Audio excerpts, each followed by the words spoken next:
ఆగండి ఆగండి ఆగండి ఆగండి, నేను మాట్లాడతాను. ఆగండి, ఆగవయ్యా ఆగు. గొడవంతా మీ వల్ల అయితే వాళ్ళ మీద పోతావు. అమ్మా ఆగండి ఆగండి. ఎక్కడ దొరికారా మీ అందరు ఈ విల్లాలో? ఏయ్, ఏటి అందరు ఎగ్గేసుకుంటూ వచ్చి పాపం మా అన్నల మీద పడ్డారు. పాపమా, వీళ్ళు ఏం చేశారో తెలుసా నీకు? షర్ట్లు ఇప్పేసి బనియల మీద తిరుగుతున్నారు. ఇది ఆడపిల్లలుండే ఏరియా. అప్పుడు నువ్వు వేసింది కూడా బనీనే కదమ్మా. అప్పుడు నేనేం అనలేదు కదా. చూసారు ఎలా మాట్లాడుతున్నాడో? కరెక్ట్ గానే అడిగాడు కదా, అందులో తప్పేముంది? అవునా, మరి ఇతను చెప్పింది ఏటో నా పెళ్ళంతోనే మీ నాన్నగారిని బాగా చూసుకోమ్మా అని నన్ను చూపించాడు. కాదమ్మా, ఈయనకి ఆ పిల్లకి 20 ఏళ్ళ తేడా ఉంటుంది. ఖచ్చితంగా ఆ పిల్ల ఈయన కూతురే. అది నా కూతురు కాదురా, నా భార్య. అది ఇప్పుడు అలిగి పుట్టింటికి పోయింది. దానికి కారణం మీ అన్న.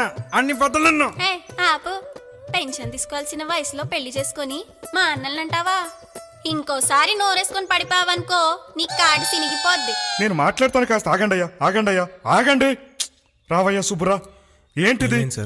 వచ్చి 4 రోజులు కాలేదు, రోజుకొక గొడవ, పొద్దుకొక రచ్చ.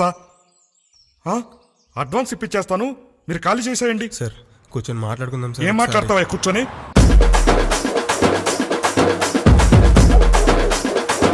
ఆగండమ్మా, నేను మాట్లాడుతున్నాడు కదా, ఆగండి. చూస్తున్నారు కదా సుబ్బు గారు, తప్పదంటే తప్పదండి, మీరు ఖాళీ చేయాల్సిందే. సార్ ఒకసారి నా మాట వినండి సార్. ఖాళీ చేయడం తప్పదంటారు. తప్పదు. రికమెండేషన్లు ఏమైనా పనిచేస్తాయా? వీర ప్రతాప్ ఇక్కడ సీఎం రికమెండేషన్ లెటర్ని చించి అవతల పడేశాను. ఆహా. ఆ, సుజాత అంటే రికమెండేషన్ ఏమైనా పనిచేస్తుంది ఏమిటి? సుజాత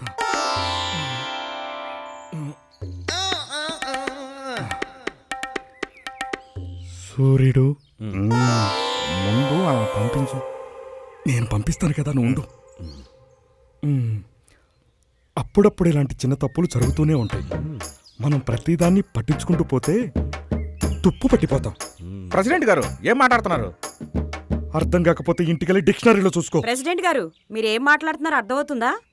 మన కోపాన్ని మనం నియంత్రించుకోకపోతే జంతువులైపోతామని మంత్రి సత్యనారాయణ గారు మధ్యాహ్నమే చెప్పారు.